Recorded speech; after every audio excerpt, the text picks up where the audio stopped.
राम राम जी सभी के लिए। आशा करती हूँ आप सभी सही होंगे, मस्त होंगे, स्वस्थ होंगे। और अब तो मैं भी ठीक हूँ। कुछ दिन पहले मेरी तबीयत खराब रही, कुछ ये फेस्टिवल्स की वजह से टाइम नहीं दे पाई, वीडियो नहीं बना पाई। अब मैं आपको कंटिन्यू वीडियो देती रहूँगी, ठीक है।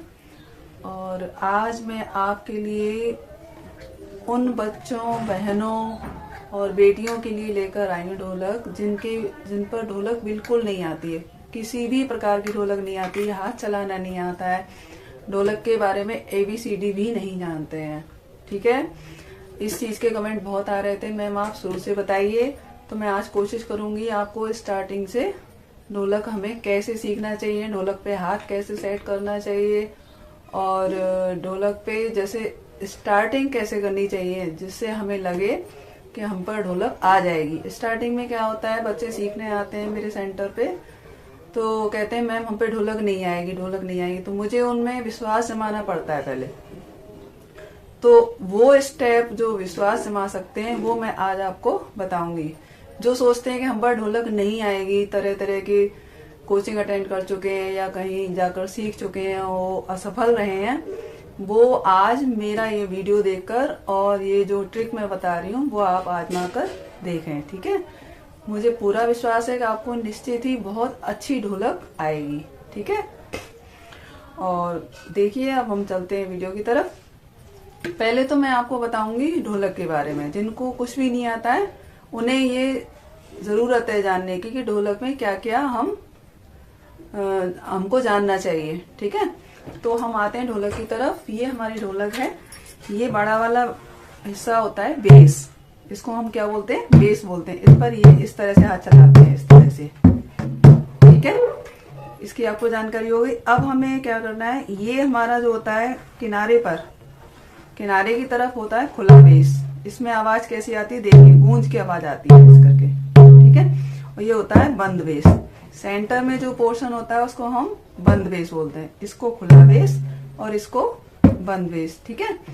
इस पर हम हाथ की कंडीशन हमारी कैसी रहती है, इसको हम बोलते हैं थापी। इस तरह से जो हाथ पड़ते हैं इसको बोलते हैं हम थापी, ठीक है। तो हमारा हाथ यूं नहीं आना चाहिए, यूं करके, ठीक है ना। यूं करके आएगा तो आवाज बंद हो जाएगी, और ऐसे सीधा हाथ डालेंगे तो आवाज गुंजी हुई आएगी, ठीक है। एकदम आवाज खुल के आएगी। खुले बेस का मतलब है खुला हुआ आवाज, और यहाँ पर बंद बेस का मतलब है बंद आवाज, ठीक है। उम्मीद है ये चीज क्लियर हो गई होगी। स्टेप मैं आपको आगे बताऊंगी। और ये छोटा वाला हिस्सा होता है, ये वाला, ये होता है हमारा चाटी का, ठीक। इस पर भी ये हम किनारे पे आवाज उंगलियां डालते हैं तो हमारा एकदम खुली आवाज आती है। यहाँ पे डालते हैं तो एकदम बंद सी आवाज आती है, ओके। अच्छा, अब बात आती है इस पर हमारा हाथ कितना पड़ना चाहिए। इस पर हमारा हाथ सिर्फ इतना पड़ना चाहिए, ठीक है। ये जब हम इतना कम डालेंगे तभी आवाज हमारी अच्छी आएगी। ज्यादा डालते हैं तो आवाज बंद हो जाती है, ठीक है। ये भी बात क्लियर हो गई होगी, है ना। चाटी वाले हिस्से पर हम इतना हाथ डालेंगे, इतना सा, इस तरह से। और थापी वाले हिस्से पर हम डालेंगे इतना हाथ। देखिए आपको बताऊं, इतना, ठीक है, इतना इतना इतना, इस तरह से डालते हैं तो आवाज हमारी खुली हो जाती है। इतना डालेंगे, ज्यादा डालेंगे, यहाँ तक डालेंगे या और ज्यादा डालेंगे तो आवाज हमारी बंद हो जाएगी ढोलक में, वो आवाज हमारी खुलकर नहीं आएगी, ठीक है। ये चीज क्लियर हो गई होगी ढोलक के विषय में। अच्छा, एक बात और है ढोलक के विषय में, हम चाटी वाला हाथ और थापी वाला हाथ कोई भी चला सकते हैं। जरूरी नहीं यही थापी वाला हाथ चले, यही चाटी वाला हाथ चले। जो आपको इजी हो, जैसे इजी हो आप वैसे डाल सकते हैं, ठीक है। ये भी चाटी वाला बन सकता है, ये थापी वाला भी बन सकता है, ठीक है। ये आपके ऊपर डिपेंड करता है कि आपका हाथ चाटी में कौन सा इजी चल रहा है, थापी में कौन सा इजी चल रहा है, ठीक है। ये भी नहीं कि हम राइट हैंड से ही बजाना है, लेफ्ट से ही बजाना है, ये कोई मैटर नहीं करता है। आपको जो इजी हो आप वो वाला हाथ डाल सकते हैं, ओके। अच्छा, अब आइए स्टेप्स की तरफ। अब आपको ढोलक के बारे में पूरी जानकारी हो गई है, हाथ कैसे डालना है, चाटी वाला हिस्सा कौन सा है, बेस कौन सा है, और हमें कितनी कितनी उंगलियां डालनी है, ठीक है। अब हम आते हैं स्टेप्स की तरफ। स्टेप्स हमारे बिगनर्स के लिए, जिन पर ढोलक बिल्कुल नहीं आती है, बहुत इजी है, ठीक है। पहले स्टेप हम बता रहे हैं, पहले मैं स्टेप बोल के बताऊंगी, फिर हम बताएंगे काउंटिंग से, ठीक है। दोनों टाइप्स हम यूज कर सकते हैं, जिससे आपको इजी हो वैसे आप सीख सकते हैं। तो पहले हम स्टेप लेते हैं। हमारे 6 स्टेप हैं, इसमें कितने स्टेप है? 6 स्टेप्स हैं। क्या है? च, कई, के, चक, धू, म। कितने हैं? च, कई, के, चक, धुम। ठीक है, 6 हो गए। च, कई, के, चक, धू, म। अब हुए 6, ठीक है। फिर से एक बार। च, कई, के, चक, धू, म। ये हमारे 6 स्टेप हैं, ठीक है। अब हमको हाथ डालेंगे, कैसे पढ़ेंगे पहले मैं इसको यहाँ पे बताती हूँ। वैसे तो सेंटर पे मैं बच्चों को पैरों पे सिखाती हूँ, ठीक है। अपने अपने घुटनों पे लेके बैठ जाते हैं और पैरों पे एक दिन प्रैक्टिस कराती हूँ। एक दिन वो घर करके लाते हैं, तीसरे दिन वो स्टेप पैरों पे क्लियर हो जाता है और उसी दिन मैं ढोलक पे क्लियर करा देती हूँ, ठीक है। ये स्टेप इजी है, इसलिए बहुत जल्दी क्लियर हो जाता है। ढोलक को सीखने में टाइम तो लगता है, ऐसा नहीं है हम 1-2 दिन में सीख जाएं। 1-2 दिन में तो इम्पॉसिबल है। अगर हमें ढोलक सीखना है तो थोड़ा धैर्य बना के रखना पड़ेगा और धीरे धीरे हम ढोलक बहुत अच्छी सीख सकते हैं। तो ये हमारे जिनको ढोलक बिल्कुल नहीं आती है उनके लिए स्टेप है। आप प्लीज ध्यान से अभी मैंने जो स्टेप बोले हैं उनको आप लिख लेना, और नहीं तो फिर काउंटिंग से बताऊंगी मैं अभी थोड़ी देर में। पहले हम उसे सीखते हैं बोल से। बोल हमारे थे च, कई, के, चक, धू, म। ठीक है, 6 स्टेप है। 6 स्टेप पे उंगली कैसे पड़ेगी? ये मेरा चाटी वाला हाथ है, ये थापी वाला हाथ है, ठीक है। हमें क्या करना है? च, कई, के, चक, धू, म। ठीक है, ये हमारी इंडेक्स फिंगर है, ये ग्रुप फिंगर है, ठीक है। अच्छा, ग्रुप फिंगर में हम तीनों उंगलियां नहीं डालेंगे कभी भी, ये 2 अलग डालेंगे, ठीक है। आपको क्लियर हो रहा होगा, ये 2 उंगलियां अलग पड़ेंगी, इंडेक्स फिंगर अलग पड़ेगी। हम जब ग्रुप फिंगर में ये तीनों उंगलियां एक साथ डालते हैं तो आवाज चेंज हो जाती है ढोलक पे। तो हमें क्या करना है? ये 2 उंगलियां अलग, ग्रुप फिंगर और इंडेक्स फिंगर अलग डालनी है, ठीक है। और ये मेरा थापी वाला हाथ है। थापी वाला हाथ तो ढोलक पे इतना डालना है ना। फिर से देखते हैं। च, कई, के, चक, धू, म। च पे क्या है? Group finger. कई पे थापी वाला हाथ, के पे इंडेक्स फिंगर, च, कई, के, चक, धूम। चक पर फिर से इंडेक्स फिंगर और धूम पर ये थापी वाला हाथ, ठीक है। फिर से एक बार देखो। च, कई, के, चक, धूम। च, कई, के, चक, धूम। च, कई, के, चक, धूम। च, कई, के, चक, धूम। ठीक है, इस तरह से हम 2 दिन प्रैक्टिस करेंगे।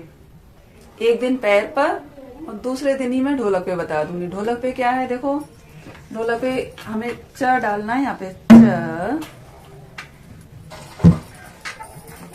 च, कई, के, ठीक है। चक, ठीक है। फिर से देखिए। च, कई, के, चक, ठीक। 2 बार बता दिया मैंने, क्लियर हो गया होगा। आप धीरे धीरे सीखेंगे तो आपको आ जाएगी। अब मैं कंटिन्यू ढोलक पे बता रही हूँ कैसे स्टेप पड़ेंगे हमारे। च, कई, के, चक, च, कई, के, चक, च, कई, के, चक। ये हमारे सिंगल हैंड स्टेप हैं। अभी एक बार में एक ही हाथ चल रहा है हमारा, ठीक है। च, कई, के, चक, धुम, ठीक है ना। एक बार में एक ही हाथ चल रहा है तो इसे सीखना हमारा बहुत आसान हो जाता है। अभी आगे जो स्टेप आएंगे वो डबल हैंड स्टेप आएंगे। उसमें क्या है, एक साथ दोनों हाथ चलाने पड़ते हैं, उसमें थोड़ी डिफिकल्टी आती है। पर अभी हम स्टार्टिंग में क्या है, सिंगल हैंड स्टेप ही सीखेंगे, जिससे हमें इजी से सीखना आ जाए, ठीक है। अभी क्या करते हैं? च, कई, के, चक,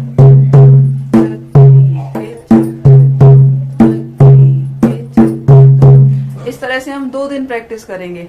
ये स्टेप हमारा बहुत ईजी है, इसलिए बहुत जल्दी क्लियर हो जाता है।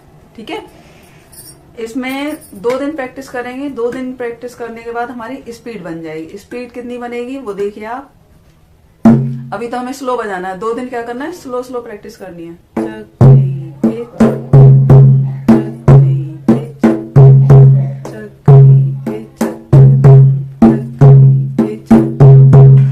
अब इसी को जब 2 दिन प्रैक्टिस कर लेंगे तो हमारी स्पीड कितनी बन जाएगी वो देखिए आप।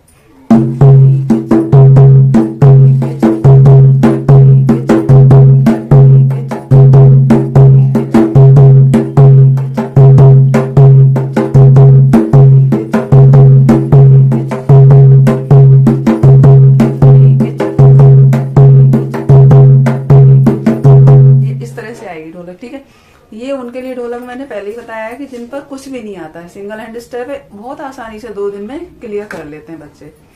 अच्छा, अब हम इसी को काउंटिंग से भी सीख सकते हैं। काउंटिंग में कितना आएगा, 1 2 3 4 5 6, ठीक है, 6 स्टेप्स है हमारे, वही है 1 2 3 4 5 6, 1 2 3 4 5 6, 1 2 3 4 5 6 स्टेप वही है। आपको जो इजी लगे, बोल से सीखना चाह रहे हैं बोल से सीख लीजिए, काउंटिंग से सीखना चाह रहे हैं काउंटिंग से सीख लीजिए। काउंटिंग से थोड़ा इजी पड़ता है, बोल याद करने पड़ते हैं, काउंटिंग तो सबको याद होती है, इसलिए थोड़ा जल्दी हो जाता है। तो काउंटिंग से भी हम आपको बता रही हूँ, मेथड वही है सारा, उंगलियां वैसे ही पड़ेंगी सारी, बस बोलने का तरीका चेंज हो जाएगा। ठीक है, 1 2 3 4 5 6, 1 2 3 4 5 6, 1 2 3 4 5 6, 1 2 3 4 5 6, 1 2 3 4 5 6, है ना। ऐसे ही ढोलक पे डालेंगे 2 दिन, वही मेथड सारा वही है। 1 2 3 4 5 6, 1 2 3 4 5 6, 1 2 3 4 5 6, 1 2 3 4 5 6। ठीक है, अभी हम जैसे बोल रहे हैं ना 1 2 3 4 5 6, तो मेरे बोलने के तरीके में 2 थोड़ा देर तक बोलती हूँ, है ना। 1 2 3 4 5 6, 1 2 3 4 5 6, जैसे 2 मैंने देर तक बोला है तो 2 पे हमें टिकना है थोड़ी देर। ठीक है, या समझ लो 2 के बाद थोड़ा सा गैप है, 1 2 3 4 5 6, 2 के बाद और 3 से पहले हल्का सा गैप है। आप इस चीज को महसूस करके डालेंगे हाथ तो एकदम लय जो और हमारी जो रिदम है वो एकदम बहुत अच्छी आएगी। फिर से देखिए 1 2 3 4 5 6, 1 2 3 4 5 6, 1 2 3 4 5 6, 1 2 3 4 5 6। 2 दिन जो प्रैक्टिस कर लेंगे आपकी, तो इसमें हमारी क्या है, प्रैक्टिस बन जाएगी, धुन बन जाएगी और रिदम आने लगेगी। कैसे, 1 2 3 4 5 6, 1 2 3 4 5 6, 1 2 3 4 5 6। इस तरह से हम डालेंगे तो आपकी धुन बन जाएगी। ये बिल्कुल सिंपल ढोलक है, बहुत आसानी से आ जाती है। 2 दिन में सारे बच्चे क्लियर कर लेते हैं, आप भी कर लेंगे। अगर मेरे साथ प्रैक्टिस करेंगे तो मेरे साथ कीजिए, तो आप जब चाहें तब कर सकते हैं। सिस्टम हमारा यही है, मेथड हमारा यही है। ठीक है, इस तरह से आप डालेंगे हाथ, 2 दिन प्रैक्टिस करेंगे तो तीसरे दिन निश्चित ही आपको इस तरह से ढोलक आ जाएगी। ठीक है, इसी का नेक्स्ट स्टेप नेक्स्ट वीडियो में बताऊंगी मैं। ओके, उम्मीद है ये आपको पसंद आई होगी, समझ में आई होगी अच्छे से। अगर आपको कुछ भी नहीं समझ में आ रहा है या कोई प्रॉब्लम हो रही है सीखने में, तो प्लीज आप कमेंट कीजिए, मैं आपको दोबारा कोशिश करूंगी समझाने की। और चैनल सब्सक्राइब जरूर कीजिए, जिससे आपको हेल्प मिलेगी सीखने में। और निश्चित ही विश्वास रखकर सीखेंगे तो आपको निश्चित ही बहुत अच्छी ढोलक आएगी। ठीक है, मैं बच्चों का सीखा हुआ भी वीडियो आगे डालूंगी, जिससे आपको कॉन्फिडेंस हो जाएगा कि हाँ बच्चे सेंटर पर सीखते हैं और हम भी सीख सकते हैं। अपने अंदर कॉन्फिडेंस होना जरूरी है कि हम सीख सकते हैं और हम कर सकते हैं। अगर ये चीज आपके अंदर होगी तो आप निश्चित ही बहुत अच्छी ढोलक सीखेंगी। धन्यवाद, राधे राधे।